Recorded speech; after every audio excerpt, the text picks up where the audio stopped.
Where are we at, Roberts? Little, huh? Boston, Massachusetts. Which is what? Our favorite It's the greatest city on the planet, woman. city. And there's the USS Constitution. There's the USS Otherwise Constitution. known as There it is. That's Old Ironside. This is what our Ironside Chelsea Boots are named after. It is Old Ironside. The Ironside Chelsea Boots have like 3 layers of leather. And this thing, this ship, which I think the U.S. Navy still like oversees the rehabilitation, and they were going to scrap this sucker back in the day, and they didn't.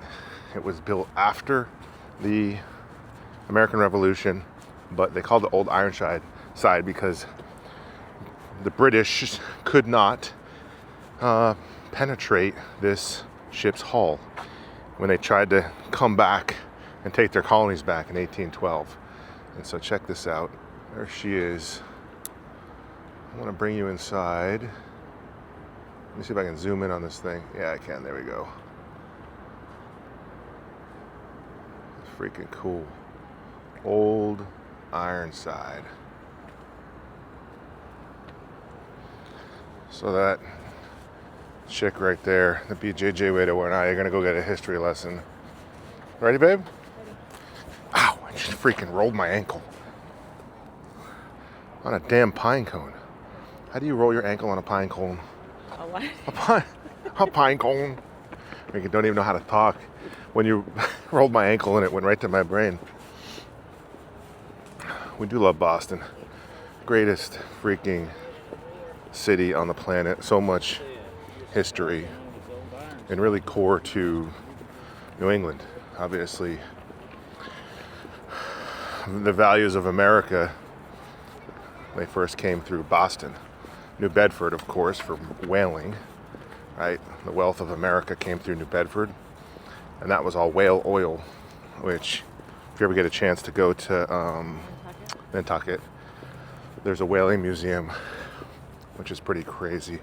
I actually was in an old antique shop at one point, and I looked up in the corner in this little cabinet, and there's this little glass vial of sewing machine oil, and it was whale oil. And I should have bought it. I didn't. We just hit a dead end, babe. This is I was just this. Oh, you. Oh, thank you. Thank you. You're just showing me the angles. Okay. Okay. Well, that's a nice angle. You wanted to show me the no trespassing plaque. Okay. Okay. Tell the people. Tell the people. Tell me off the top of your head. Do you know the history? To begin the midnight ride. To begin the midnight ride. That's pretty cool. At this site, Paul Revere landed on the night of April 18th, 1775 to begin his midnight ride. That's freaking awesome. This is hallowed ground. She's more concerned with the damn tugboat than Paul Revere. I see it. The tugboat. Yippity skippity. Crazy. Can't even imagine. A bunch of kids, basically a bunch of kids that are like, we're done. We're done. We're done with the bullshit. We're done paying all these damn taxes. We're done with these overlords who live an ocean away. We're going to establish a country. We're going to call it the United States of America. I just love that mindset. It's like the original origin mindset is those dudes, and ready to be drawn and quartered or freaking strung up or put under the guillotine. They didn't give a shit. They were fighting for something more important than their own lives, and I think that's just such an important lesson. So, really reminds me of just the origin way, like trying to bring that mindset back to life. Like, do the right things for the right reasons, and everything will work itself out. And nobody's gonna freaking kill us for trying. Isn't this what is this, babe? This has got to be a grindstone, isn't it? You don't think it's a but it doesn't look like the edges are worn to be a grindstone. It's got to have something.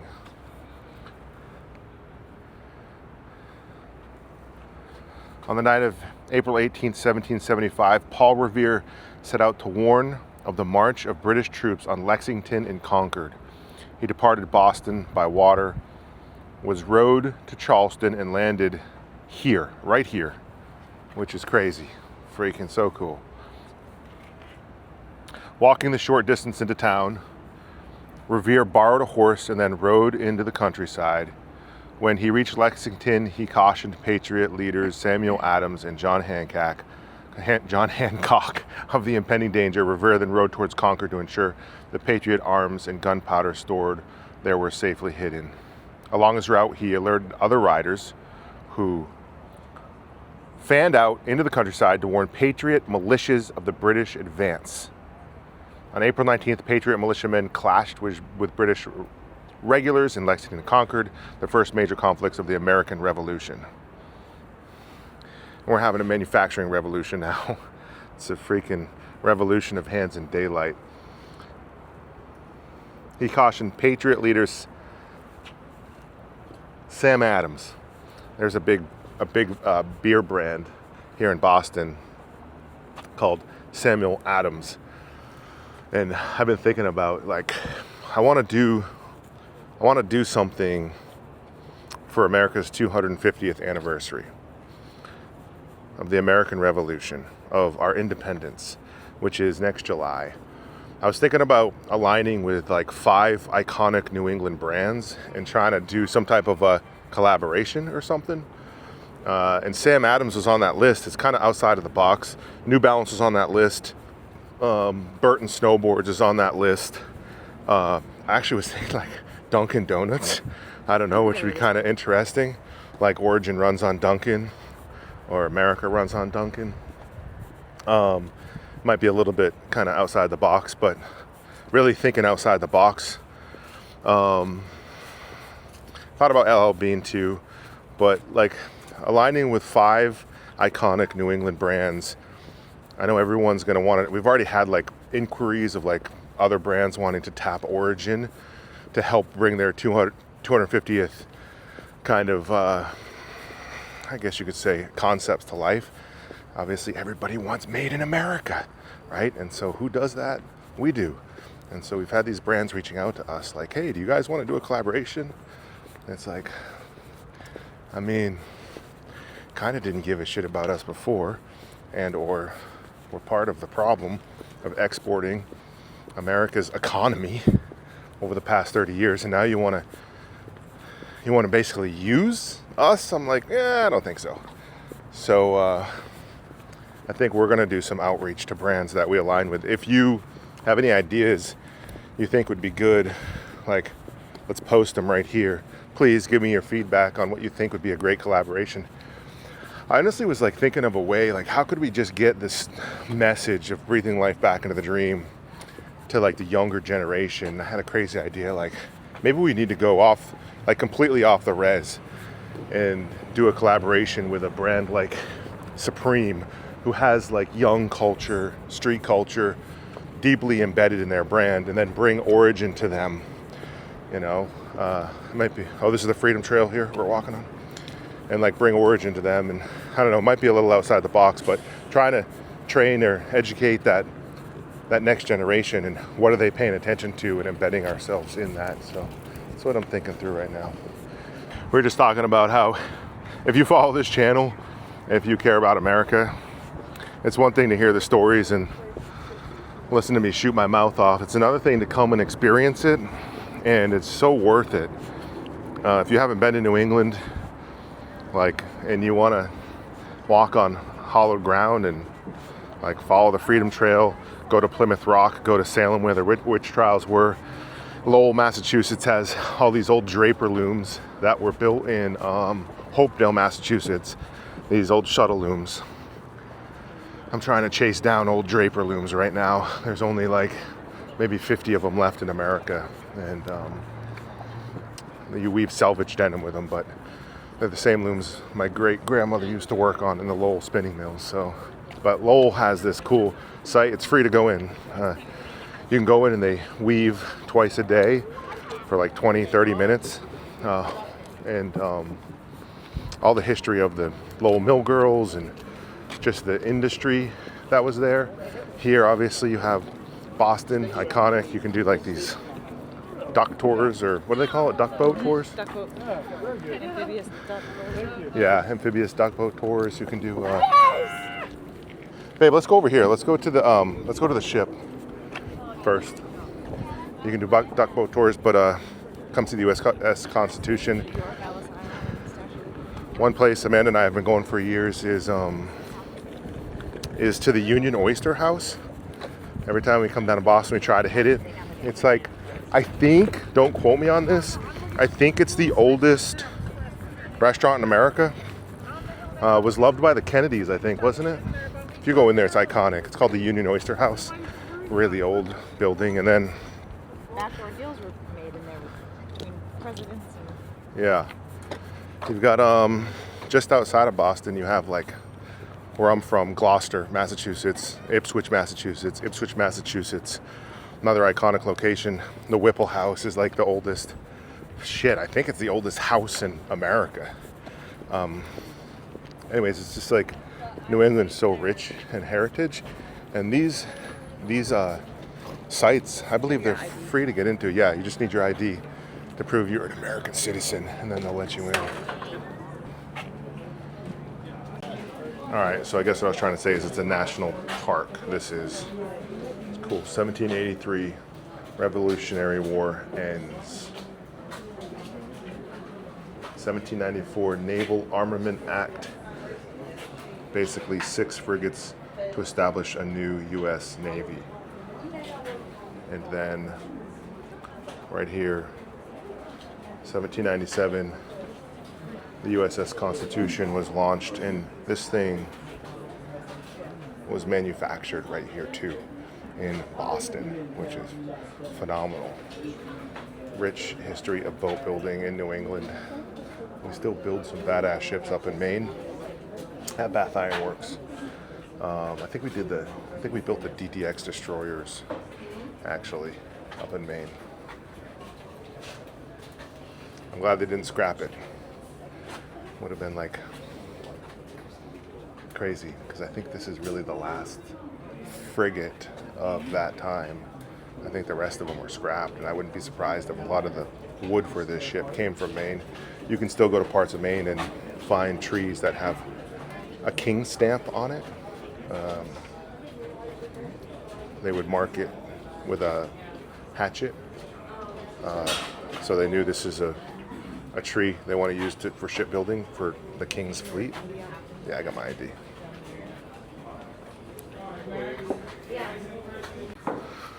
I just spotted something. This rope. Back in the day, they used to make rope out of hemp, and I want to see if they did. What is this? Oh yeah. That's how they used to twist it. Obviously, I like fiber-related things. That old twisting machine right there. That's cool. See if this is made out of hemp, babe, if you can find anything on it. Oh, wait a second, I think. Yeah, it's hemp rope. What's that? You found it?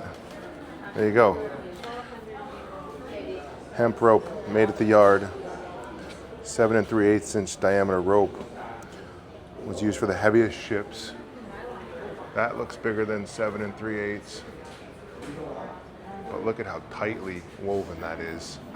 It's insane. You can see on the wall behind it all the different styles of braiding they did.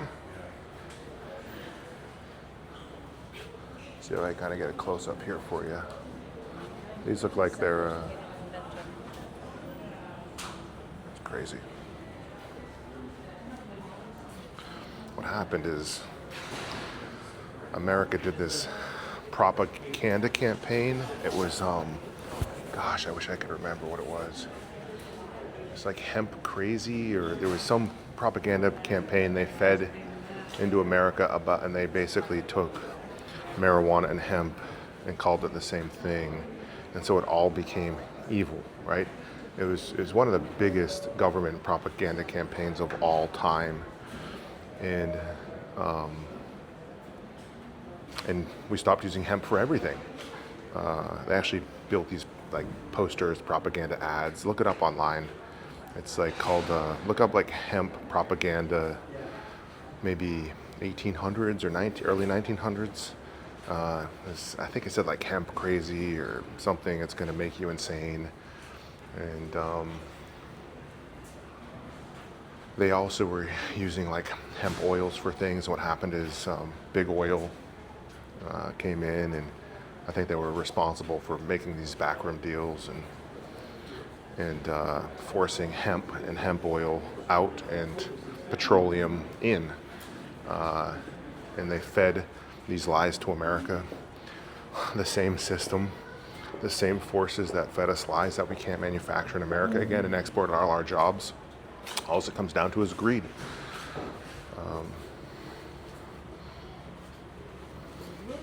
Greed. And greed plays in all circles. It doesn't care if you sit on the left or in the right. And so this awakening, this revival, this awareness that's happening right now, which Origin is a big part of, and I think it's important for people to know. We want to use hemp fibers. We're looking at hemp fibers for some clothing products and jujitsu keys. We're trying to make it work right now. Check this out. This is so cool. Now we're talking. I want to get a good look at these. Wow. Look at that old style. This might be good for the 20th Maine collection, babe. You know? Like doing a replication of these. I wonder if they'd let me at some point like access them. Let me see if I can just take some different angles. Got the stacked heel, a piece of rubber, veg tan rubber. Looks like a one-piece shaft there. And they were stitched as a moccasin toe. I don't know if y'all can see that. No, See a stitch line? that's the steel toe cover. Well, there's a cover on top of it, but there's Oh, is it a mock? it's a mock toe. Yeah. It looks like, but I can't see the I don't know, I could be wrong. I don't know. But the style would be very No, cool. you're right. It is a mock toe. I can see it on the side. Look on this side. Yeah. That's cool. Trying to work on this 20th Maine collection. It's a whole different story. 20th Maine going into Gettysburg and basically saving the day.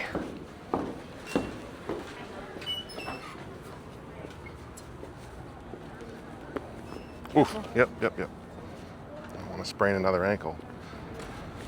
So if you think about this for a second, obviously this was a warship, you know, and that's crazy. Like to think it still exists here in Boston Harbor, still floating on its own hull. But ships like this would go out and whale, obviously not with tons of cannons and shit, but they were floating factories. And I know this is like a side note, but just for the sheer kind of, just think about this as a young kid. Going out on a ship like this, you're gonna leave for freaking a year, 2 years, 3 years. You're gonna sail around the world harpooning whales. And on the ship, you have a factory. And you're gonna render the fat. It's one of the things I use with my team when we talk about what needs to happen on a daily basis. What we need to do as we're like driving sales, driving revenue. I call it rendering the fat. And I took that term directly from New England's history of whaling. Render the fucking fat. You gotta render the fat. Every day you gotta render the fat. And you cannot get complacent on that. You can't stop, right? If you see it, you need to kill it. You need to harpoon that shit. You need to take it in and you need to render it or it's gonna rot. In these ships they used to render the fat on, they would pull a whale up, they'd harvest it. It was disgusting. The worst smell possible. Rendering is boiling, basically. That's what rendering means. Go ahead. Sorry. No, you're good. It's basically boiling this fat, and then they would pull, if it was a sperm whale, they would pull like the gold, the highly coveted oil out of the head, which is insane. Anyways, I digress on that. I mean, think about all the ingenuity here that just went into this. That's crazy. Block and tackles, the freaking rope, the hemp rope.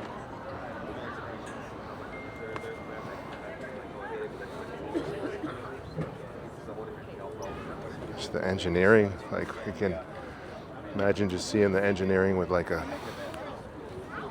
an eagle quill or a quail quill in ink on parchment, and they're drawing this shit. Are you freaking kidding me?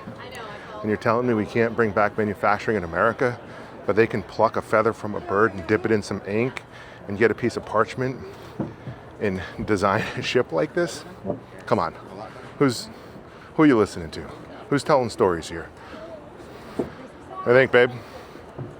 It's freaking cool, huh? I think I'd get seasick on this thing. It's not as wide as I thought. No. Could you just imagine being on the angry seas? I mean, could you imagine that shit? There's no stabilizers on this one. No, there's no stabilizers. Go down. You needed foundries to cast the steel, mills to cut the wood, engineers. I mean, this is freaking manufacturing at its finest. All right, doing a little cinema here with the sun.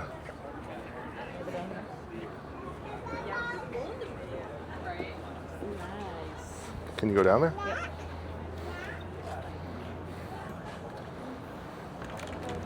You okay, babe? Yes.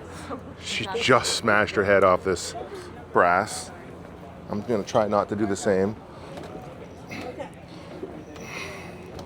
It's a little steep. You're probably supposed to go down this backwards or sideways.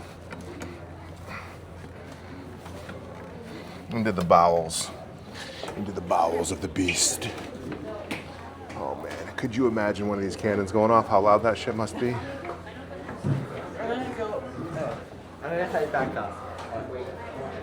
I mean, imagine standing back here. So they must have to, right, they gotta pull this whole thing back, right? And that's probably why it's anchored to the side of the ship.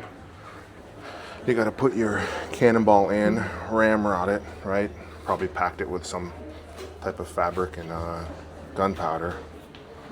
And then when it shot, it probably needed to release just so it didn't rip the sides of the ship in, I'm assuming.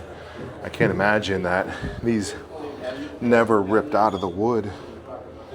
I mean, and then imagine these things going off during the War of 1812. Fucking smoke everywhere, can barely see, can barely hear. You gotta think through what they were dealing with. Put yourself in that environment. And obviously, like, they weren't probably very tall people, because shit. I'm sorry, go ahead. Imagine all these going off at the same time, hon. How loud it must have been. Yeah. All right, she's 5'2", so they were designed for little people like you, huh? Yeah, you look like a giant down here. What are these, cabins, hon? They look like cabins. Maybe 8 feet by 10 feet. Wild. I mean, you gotta have your liquor, right? Yeah, these are definitely cabins, quarters. Cabin of the lieutenant.